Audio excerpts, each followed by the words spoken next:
que jornais no mundo inteiro repercutiram esse indiciamento do ex-presidente Jair Bolsonaro pela tentativa de golpe de Estado. Polícia brasileira acusa Bolsonaro de planejar um golpe. Esta foi a manchete do jornal The New York Times. A reportagem diz que o ex-presidente pode enfrentar acusações criminais de estar envolvido em planos para dar um golpe depois de perder as eleições de 2022. Destacou ainda que o anúncio veio 2 dias depois da prisão de militares acusados de planejar assassinar o presidente Lula logo após a posse, em janeiro de 2023. O britânico The Guardian trouxe como título: Ex-presidente do Brasil, Jair Bolsonaro, acusado de planejar golpe de Estado. E prosseguiu: a polícia acusa 37 pessoas de crimes que incluem conspiração e tentativa de derrubar uma das maiores democracias do mundo. A reportagem mencionou a longa investigação da Polícia Federal sobre uma tentativa coordenada de desmantelar violentamente o Estado Constitucional.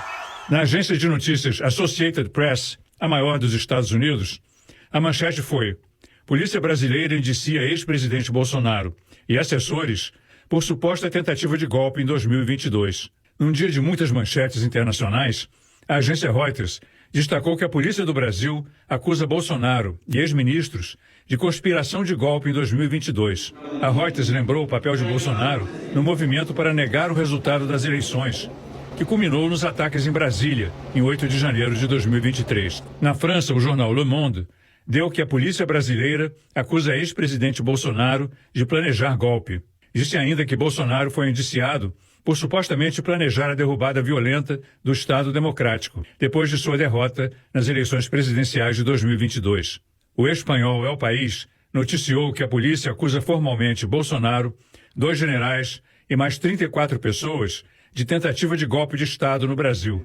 O jornal destacou também que Bolsonaro foi declarado inelegível até 2030. Ninguém tem dúvida, da gravidade desses fatos. Ninguém tem dúvida de que tem que se avançar mais rápido, na apuração e na punição dos envolvidos. E eu quero citar aqui, acho que é um tema que está bastante ainda pendente, quem financiou tudo isso. Mais uma vez aparece dinheiro nas provas, tratativa de recursos, de dinheiro, porque ações como essa, não se faz sem dinheiro. Ações como a do dia 8 de janeiro não se faz sem dinheiro. A vinda desse candidato a vereador do PL de Santa Catarina para Brasília, a explosão das bombas, a morte dele, não se faz sem dinheiro. Então, eu acho que essa parte, esse capítulo, quem financiou, precisa também de uma atenção maior, que eu imagino está sendo dado pela Polícia Federal, pelas outras forças de investigação, policiais, e a gente precisa brevemente ter prisões também que cheguem a quem financiou todo um processo que, na verdade, vem de antes da eleição. Bolsonaro já falava sobre as urnas, já falava de não aceitar o resultado, antes, inclusive, do processo eleitoral. Com a vitória do Lula, legítima nas urnas, isso se agravou ali nos dias seguintes, e agora a gente começa a recuperar, as falas ali em dezembro do próprio Braga Neto, a presença desses generais, coronéis do Exército que foram presos hoje, nos acampamentos em Brasília. Então, chegar a quem financiou, eu acho que talvez seja uma das tarefas mais importantes também nesse momento, e acho que dentro do governo, dentro da bancada, todos temos que ter liberdade de exigir isso, de pedir isso e de propor isso, porque é o que grande parte da população brasileira espera. Arquivo para o projeto de lei de anistia já, punição rigorosa para todos os golpistas, inclusive esses que estão sendo descobertos agora, alguns das Forças Armadas, da oficialidade, que mantém essa tradição espúria de golpismo, de violência, de assassinato, de envenenamento, de tudo que há de nefasto na nossa América Latina. Ditadura e tortura nunca mais, sem anistia para golpistas. É preciso dar um basta nessa onda de intolerância gerada pela violência política e pela desinformação. A responsabilização dos criminosos é o caminho natural para isso. Os que hoje pregam a anistia a esses terroristas do 8 de janeiro são os mesmos que morrem de medo de terem os seus crimes revelados e de serem responsabilizados. A história já mostrou as consequências de um país que não pune os seus algozes.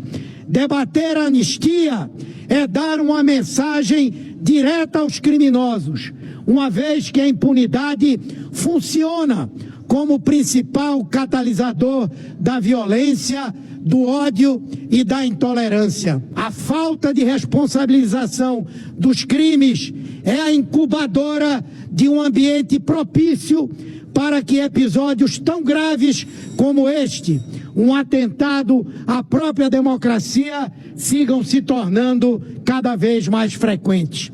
Por isso, precisamos reforçar o grito que ecoa em todo o país.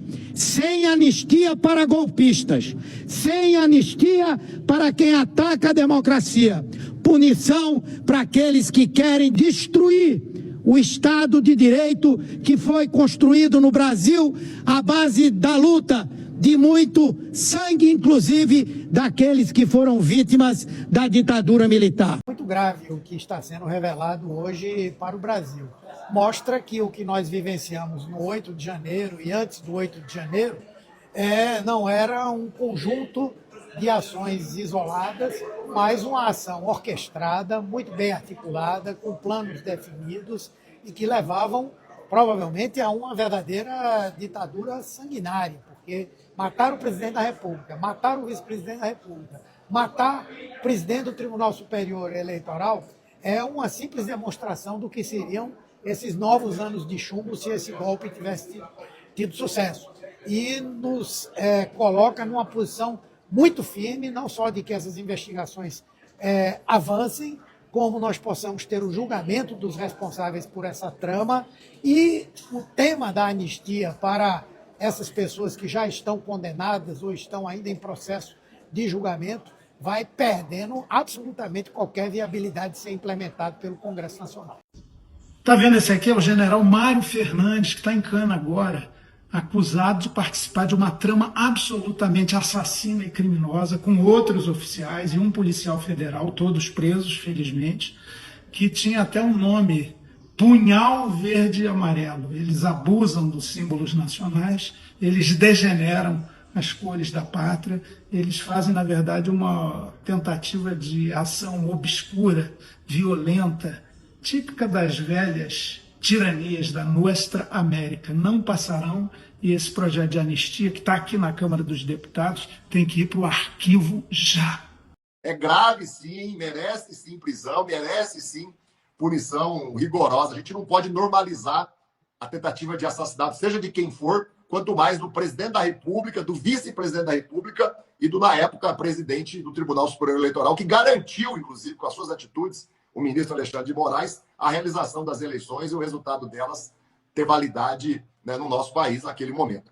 Esse crime, porque isso é um crime, organizar tentativa de golpe, organizar assassinato de ministro da Suprema Corte de um país, organizar o assassinato de presidente e vice-presidente eleitos de um país. Isso é um crime grave e, portanto, não pode haver, na minha opinião, impunidade na prática de crimes. E nisso, eu acho que o povo brasileiro não se divide. Aquela mãe, pai de família honesto, que acorda cedo, vai trabalhar todo dia, que quer um futuro para seu filho, ele não compartilha com assassinatos, com crimes, independente de quem está cometendo, se é um general do Exército, se é um político, um deputado, um senador, ele quer que o filho dele, que a filha dele cresça com valores cristãos, que tem um futuro brilhante pela frente. Acho que a sociedade brasileira não se divide nesse caso. E vai ficando claro qual é o perfil das pessoas que governaram esse país durante 4 anos. Infelizmente, acho que a sociedade brasileira vai conhecendo nos detalhes quem estava aqui nessas salas aqui do Palácio do Planalto durante 4 anos. Eu acho que a justiça tem que ser rigorosa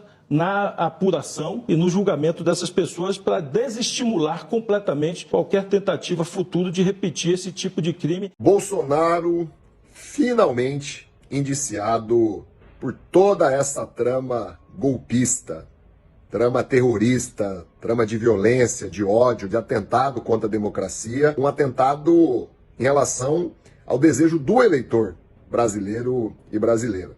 Ao todo são 37 indiciados, entre eles muitos militares de alta patente. É hora do Brasil fazer justiça. É hora desses que tentaram dar um golpe irem para a prisão. Não há caminho, não há outro resultado que que não seja esse. Que o Ministério Público, através do Procurador-Geral da República, exerça muito bem o seu papel, apresente a denúncia, que os acusados, com provas robustas, tenham direito à defesa, que o Supremo Tribunal faça o julgamento e que a cadeia sirva de lição para que ninguém tente novamente desrespeitar a vontade do eleitor e da eleitora, desrespeitar a democracia, a livre escolha e a alternância de poder no nosso país. Tão importante, tão necessária é a democracia. A democracia tem que ser defendida sempre, muitas vezes com a força da lei, com a força da justiça. Ninguém tem dúvida, né, da gravidade desses fatos, ninguém tem dúvida de que tem que se avançar mais rápido, né, na apuração e na punição dos envolvidos. E eu quero citar aqui, acho que é um tema que está bastante ainda pendente, quem financiou tudo isso. Mais uma vez aparece dinheiro nas provas, tratativa de recursos, de dinheiro, porque ações como essa, né, não se faz sem dinheiro. Né? Ações como a do dia 8 de janeiro não se faz sem dinheiro. A vinda desse candidato a vereador do PL de Santa Catarina para Brasília, a explosão das bombas, a morte dele, não se faz sem dinheiro. Então eu acho que essa parte, esse capítulo, quem financiou, precisa também de uma atenção maior, que eu imagino está sendo dado pela Polícia Federal, pelas outras forças de investigação, policiais, e a gente precisa brevemente ter prisões também que cheguem a quem financiou todo um processo que, na verdade, vem de antes da eleição. Né? Bolsonaro já falava sobre as urnas, já falava de não aceitar o resultado, antes, inclusive, do processo eleitoral. Com a vitória do Lula, legítima nas urnas, isso se agravou ali nos dias seguintes, e agora a gente começa a recuperar, né? As falas ali em dezembro do próprio Braga Neto, a presença desses generais, coronéis do Exército que foram presos hoje, né, nos acampamentos em Brasília. Né? Então, chegar a quem financiou, eu acho que talvez seja uma das tarefas mais importantes também nesse momento, e acho que dentro do governo, dentro da bancada, todos temos que ter liberdade de exigir isso, de pedir isso e de propor isso, porque é o que grande parte da população brasileira espera. Pessoal, acabou de sair uma matéria no Globo dizendo o seguinte: relatório da PF indica que Bolsonaro tinha conhecimento do plano para matar Lula, Alckmin e Alexandre Moraes. Mas é claro, ele não tinha só conhecimento não, ele é o autor intelectual. Esse general Mário Fernandes, que foi preso, trabalhava lá no Palácio. O plano de assassinar Lula, Alexandre Moraes e Alckmin foi construído dentro do Palácio do Planalto. O tenente-coronel Mauro Cid era o ajudante de ordens, carregava a mala do Bolsonaro. Bolsonaro assassino, tem que ser preso imediatamente, pessoal. Eu peço que você compartilhe esse vídeo. Nós temos que ir para a ofensiva. A Gleisi e o Odair já entraram com pedido de retirada daquele PL da anistia. Mas olha, eu quero dizer uma coisa para vocês. Eu li o relatório de terça-feira com a prisão do general Mário Fernandes. E pessoal, essa turma ia matar Alexandre de Moraes no dia 15 de dezembro. Tem detalhe e mais detalhes. Eles monitoraram. A sorte do Alexandre de Moraes é que a sessão do Supremo acabou antes. E ele chegou em casa antes. Mas eles estavam posicionados. Isso tudo é prova. Olha, daqui a pouco vai sair. Eu quero ver a lista dos indiciados. Mas o fato é que a partir de agora cabe ao Ministério Público e ao Supremo fazer um julgamento com velocidade. Claro, dando direito ao problema, mas é porque a situação é muito grave. Vocês estão entendendo? Bolsonaro é um assassino. A gente chamava de genocida, mas agora é isso. Um covarde. Queria anular as eleições, queria matar o candidato vencedor. Gente, é preciso velocidade para a justiça nesse momento. Bolsonaro preso. Restabelecer a verdade. Foi falado há pouco aqui na tribuna que o general Mário Fernandes ainda está no gabinete do general Pazuello. Ele foi exonerado em março deste ano. Portanto, a verdade faz bem. Eu sou um cidadão que sempre prezo pela transparência e o correto. Então, nesse momento de tanta insegurança, tanta indefinição, onde se diz que 8 de janeiro foi um golpe de Estado, então eu me reservo a ter o direito de ficar reticente a qualquer afirmativa de golpe. Principalmente quando eu nunca ouvi alguém dizer que teve tentativa de morte de Lula, de Alckmin ou de qualquer ministro do STF. Verdade é que os golpistas de 8 de janeiro agora foram revelados na sua essência. E estava por trás dele a tentativa de envenenamento do presidente Lula e também de pôr fim à vida do vice-presidente Alckmin e do presidente de então do Supremo Tribunal Federal, ministro Alexandre de Moraes. Esta é a verdade que está agora nas páginas da Polícia Federal. E é impressionante que golpistas ainda usem deste microfone para defender estes assassinos. Este general Mário Fernandes, que foi secretário-geral da presidência no governo Jair Bolsonaro, está no relatório da CPMI, que foi entregue há um ano ao Dr. Gonê na Procuradoria-Geral da República. Este Mário Fernandes era um dos chamados Kid Pretos, que são aquelas forças especiais do Exército, que estavam planejando, portanto, o golpe desde 2021. Era bom que vocês lessem o que está no relatório da Polícia Federal, descoberto agora no telefone e no computador de Mauro Cid. Mauro Cid, ajudante de ordem de Bolsonaro, braço direito de Bolsonaro, tentou apagar, ou melhor, apagou aquelas mensagens. Mas, felizmente, e olha a ironia do destino, felizmente, um aparelho israelense conseguiu tirar da nuvem aquilo que estava planejado para envenenar o presidente Lula. E agora isto veio a público. Esse Mário Fernandes era um deles. O outro é Braga Neto, que eu pergunto à Polícia Federal por que Braga Neto não foi preso hoje. Porque na casa dele é que foi planejado o assassinato do presidente Lula, do vice-presidente Alckmin e do ministro Alexandre de Moraes. Que Braga Neto seja preso imediatamente. Agora se entende por que Braga Neto saiu do palácio que estava reunido com o Bolsonaro e foi lá dizer aos golpistas que tivessem fé, porque alguma coisa iria acontecer. Era um planejamento do golpe. E ainda fica gente aqui com o projeto de lei de anistia.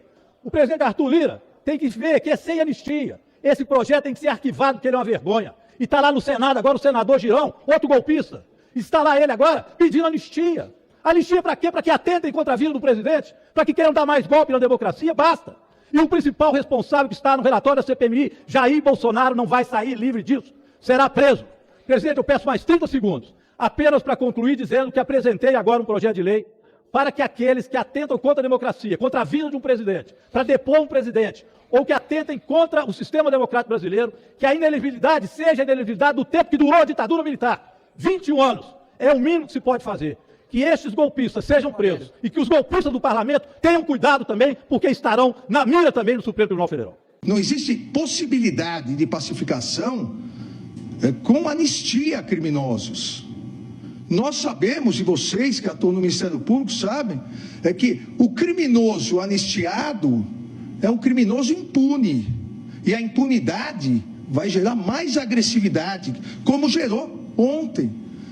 Que as pessoas acham que podem vir até Brasília, tentar entrar no Supremo Tribunal Federal para explodir o Supremo Tribunal Federal.